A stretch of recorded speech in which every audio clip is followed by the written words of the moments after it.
வராது. நாட்டு மக்களுக்கு பேசினா எப்படி வரும்? ஆமாம், அதுக்கு தான் இப்போ வச்சு வெளுக்க போகிறேன். பேரவைத் தலைவர் அவர்கள் அடுத்தடுத்த அஜெண்டாவுக்கு செல்வது ஏற்புடையதல்ல, ஜனநாயக மாண்புகள் அல்ல, மரபுகள் அல்ல. முன்வரிசை தலைவர்களுக்கு தர வேண்டிய ஒரு நிமிடங்களை கூட இந்த கடைசி கூட்டத்தொடரில் தராமல் அவர் வெறும் நன்றி சொல்வதற்கு மட்டுமே நேரத்தை எடுத்துக்கொள்ளுங்கள் அல்லது முதலமைச்சர் அவருடைய துறையின் மீது மட்டும் கோரிக்கை வைத்து நீங்கள் அமருங்கள் என்று உத்தரவிடுவது என்பது இது ஜனநாயக மாண்பல்ல, மரபல்ல. ஒரு மோசடி வேலைகளை என்எல்சி அதிகாரிகள் செய்திருக்கிறார்கள். தமிழ்நாடு மாசு கட்டுப்பாட்டு வாரிய அதிகாரிகள் சோதனைக்கு இந்த கிராமங்கள் வருகிறார் என்ற உடனேயே உடனடியாக தங்களுடைய துறை அதிகாரிகளை அனுப்பி அந்த அளவை எடுக்க வந்த தமிழ்நாடு மாசு கட்டுப்பாட்டு வாரிய அதிகாரிகளுக்கு பொய்யான தகவலை சொல்வதற்காக அதை அனைத்தையும் சுத்தம் செஞ்சுருக்காங்க. அனைத்து கிணறுல இருந்த தண்ணி, தொட்டியில் இருந்த தண்ணியை அவங்க இறைச்சி தேக்கி வச்சிருந்த தண்ணியை ஃபுல்லாக ட்ரைனேஜ் பண்ணிவிட்டு அதை நல்லா கழுவிட்டு ஃப்ரெஷ்ஷாக ஏற்றிருக்காங்க. அப்படி ஏற்றிய போது கூட 155% அபாயகரமான மிக மோசமான பாதரசு, காட்மினியம் போன்ற உலோகங்கள் இதெல்லாம் இருந்திருக்கு. ஆக இது ஒரு மோசமான ஒரு நடவடிக்கை. என்எல்சியை விரிவாக்கம் செய்வதற்கு தமிழ்நாடு அரசு அனுமதிக்கக்கூடாது. கடந்த மாதம் 14ஆம் தேதி தொடங்கிய தமிழ்நாடு சட்டப்பேரவை கூட்டத்தொடர் இன்றுடன் நிறைவடைகிறது. நேற்றைய தினம் காவல்துறை மானிய கோரிக்கையில் பேசுகின்ற போது நான் மாண்புமிகு தமிழ்நாடு முதலமைச்சர் அவர்களுக்கு தமிழ்நாட்டில் வாழ்கின்ற அனைத்து காவலர்களில் தொடங்கி டிஜிபி வரையிலான காவல்துறையில் இருக்கின்ற பல்வேறு அவர்களுக்கான பிரச்சனைகளை குறித்து பேசினேன். அதில் சுமார் 40 கோரிக்கைகளை முன்வைத்திருந்தேன். அதில் பல கோரிக்கைகளை மாண்புமிகு தமிழ்நாடு முதலமைச்சர் அவர்கள் நிறைவேற்றியிருக்கிறார்கள். குறிப்பாக காவலர்களுக்கு தகுதி வாய்ந்த மருத்துவமனைகளில் அவருடைய முழு உடல் கூர் பரிசோதனை செய்து கொள்வதற்கு அனுமதி அளிக்க வேண்டும் என்றும், பல்வேறு இனங்களில் அவர்களுடைய தேவைகளை, கோரிக்கைகளை நிறைவேற்ற வேண்டும் என்றும், எஸ்எஸ்ஐயாக 20 வருடம் 10 வருடம் மேலாக இருக்கிறார்கள், அவர்களுக்கு உடனடியாக டைரக்ட் எஸ்ஐயாக பதவி உயர்வு வழங்க வேண்டும் என்றும், இதுபோன்று பல்வேறு கோரிக்கைகள் முன்வைக்கப்பட்டிருக்கின்றன. அதில் பல கோரிக்கைகளை மாண்புமிகு தமிழ்நாடு முதலமைச்சர் அவர்கள் நிறைவேற்றியிருக்கிறார்கள். அதுபோன்று என்னுடைய பண்ருட்டி தொகுதியில் புதுப்பேட்டை காவல் நிலையம் பழைய காவல் நிலையமாக இருக்கிறது. ஒரு புதிய காவல் நிலையம் கட்டித்தர வேண்டும் என்று கோரிக்கை வைத்தேன். ரூபாய் 2,42,00,000 ரூபாயில் கடலூர் மாவட்டம் பண்ருட்டி தொகுதி புதுப்பேட்டை காவல் நிலையம் புதியதாக கட்டித்தரப்படும் என்று அறிவித்திருக்கிறார்.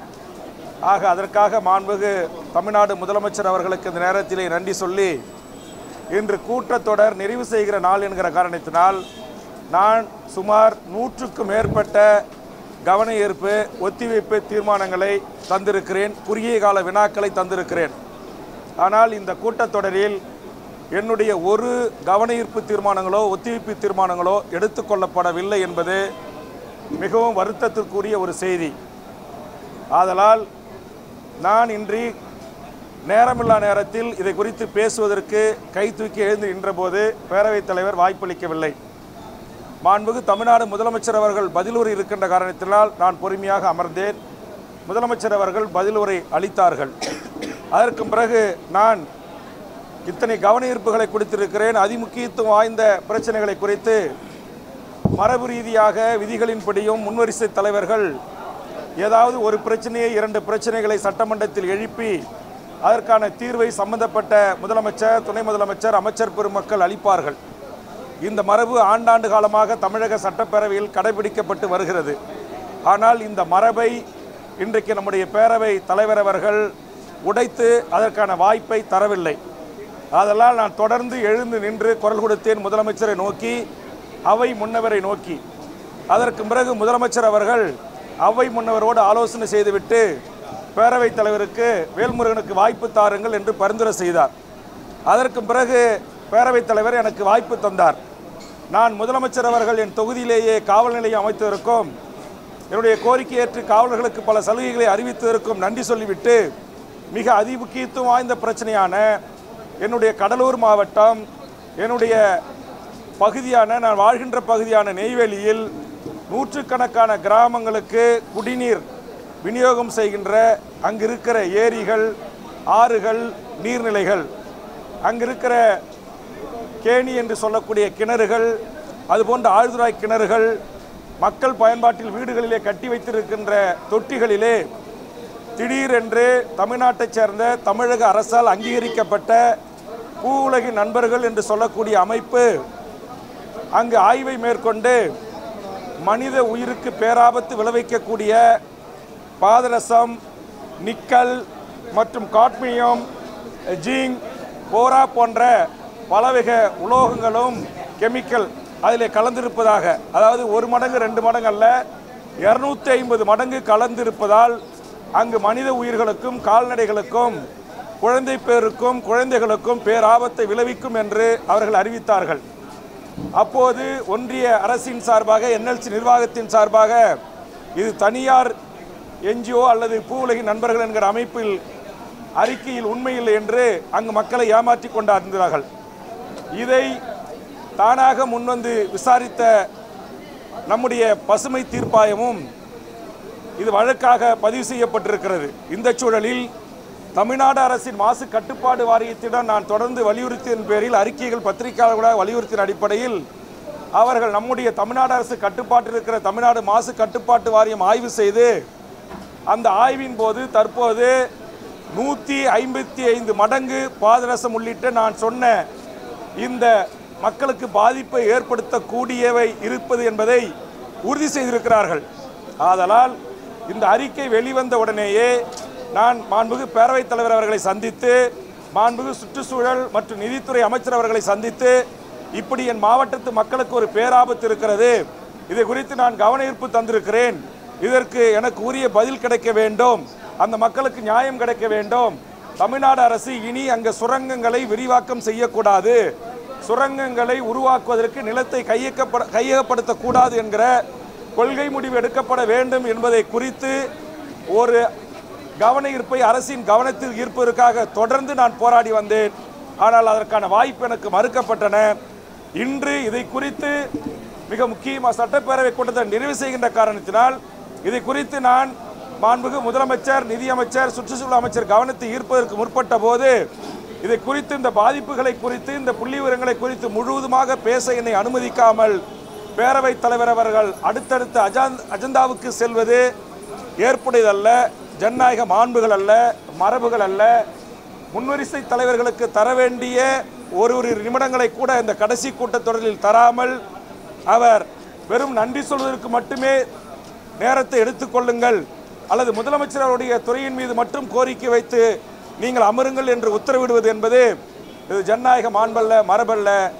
இதை மாண்புமிகு முதலமைச்சர், அவை முன்னவர்கள் கருத்தில் கொள்ள வேண்டும். இனிவரும் காலங்களில் இதுபோன்ற வரலாற்று சிறப்புமிக்க இந்த அவையில் மரபுகள் உடைத்தெறியப்படுவதை ஒரு காலம் ஏற்றுக்கொள்ள முடியாது என்று நான் இங்கு பதிவு செய்து, இந்த பத்திரிகை ஊடக நண்பர்களின் சார்பாக நம்முடைய மாண்புமிகு முதலமைச்சர், அவை முன்னவர்கள் இதை ஆலோசிக்க வேண்டும். இனிவரும் காலங்களில் இதுபோன்று நடக்கக்கூடாதவாறு பார்த்து கொள்ள வேண்டும் என்பது என்னுடைய பெரும் விருப்பம். ஆக NLC-யால் பாதிக்கப்பட்ட மக்களின் சார்பான இந்த குரல் பொதுமக்களுக்கு மிகப்பெரிய பேர் அபாயம் ஏற்பட்டிருக்கிறது. இனி ஒன்றிய அரசு கடலூர் மாவட்டத்தில் எந்த ஒரு கிராமத்திலும் நிலத்தை கையகப்படுத்தக்கூடாது. இந்த கோரிக்கை உள்ளிட்ட பல கோரிக்கைகளுக்காக போராடிய வானராயபுரம் பஞ்சாயத்தைச் சேர்ந்த பொதுமக்கள், படித்த இளைஞர்கள், NLC-யிலே பணி செய்கின்ற இளைஞர்கள், ஒப்பந்த பணியாளர்கள், தாய்மார்கள் என்று அவர்கள் அனைவர் மீது உண்மைக்கு மாறான பொய் வழக்கு போடப்பட்டிருக்கிறது. அதை உடனடியாக திரும்ப பெற மாண்புமிகு முதலமைச்சர் அவர்கள் உத்தரவிட வேண்டும். இது குறித்து மாண்புமிகு முதலமைச்சருக்கு ஏற்கனவே நான் கடிதம் கொடுத்திருக்கிறேன் என்று இன்று இந்த அவையின் கவனத்தை ஈர்த்திருக்கிறேன்.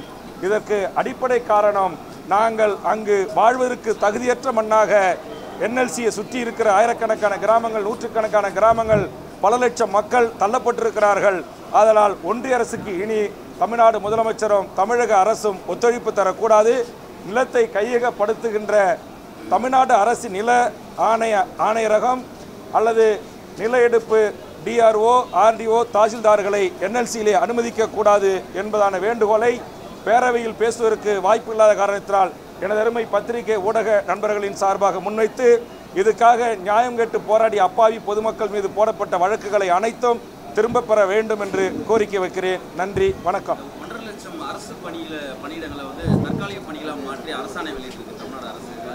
அதை குறித்து நாளை நான் விரிவான ஒரு பத்திரிகையாளர் சந்திப்பு கட்சி அலுவலகத்தில் நடத்திருக்கிறேன். அப்போது பேசுகிறேன். இதனுடைய முக்கியத்துவம் பாதரசத்தினுடைய அளவு 255% இருக்கிறது. இதில் இன்னும் ஒரு மோசடி வேலைகளை NLC அதிகாரிகள் செய்திருக்கிறார்கள். தமிழ்நாடு மாசு கட்டுப்பாட்டு வாரிய அதிகாரிகள் சோதனைக்கு இந்த கிராமங்கள் வருகிறார் என்ற உடனேயே உடனடியாக தங்களுடைய துறை அதிகாரிகளை அனுப்பி அந்த அளவை எடுக்க வந்த தமிழ்நாடு மாசு கட்டுப்பாட்டு வாரிய அதிகாரிகளுக்கு பொய்யான தகவலை சொல்வதற்காக அதை அனைத்தையும் சுத்தம் செஞ்சுருக்காங்க. அனைத்து கிணறுல இருந்த தண்ணி தொட்டியில் இருந்த தண்ணியை அவங்க இறைச்சி தேக்கி வச்சிருந்த தண்ணியை ஃபுல்லாக ட்ரைனேஜ் பண்ணிவிட்டு அதை நல்லா கழுவிட்டு ஃப்ரெஷ்ஷாக ஏற்றிருக்காங்க. அப்படி ஏற்றிய போது கூட 155% அபாயகரமான மிக மோசமான பாதரசு, காட்மினியம் போன்ற உலோகங்கள் இதெல்லாம் இருந்திருக்கு. ஆக இது ஒரு மோசமான ஒரு நடவடிக்கை. NLC-யை விரிவாக்கம் செய்வதற்கு தமிழ்நாடு அரசு அனுமதிக்க கூடாது. இதுதான் என்னுடைய கோரிக்கை. நன்றி. இல்லை, அது முதலமைச்சருக்கு ஏற்கனவே கடிதமாக கொடுத்துருக்குறேன். அது ஆன்கோயிங் ப்ராசஸில் இருக்குன்னாங்க. அதனால் இப்போ முதலமைச்சர் கண்டிப்பாக அதை வழக்க தள்ளுபடி செய்வோம் என்ற ஒரு அலுவலகத்தில் சந்தித்த போது உத்தரவிட்டிருக்கிறார். ஆனால் அதை செய்யணும் அப்படின்ற ஒரு வலியுறுத்துவதற்கு தான் இருந்தால் அதுக்கு தான் வாய்ப்பு கிடைக்கல. அதை நான் இப்போது பதிவு பண்ணிட்டேன். நன்றி.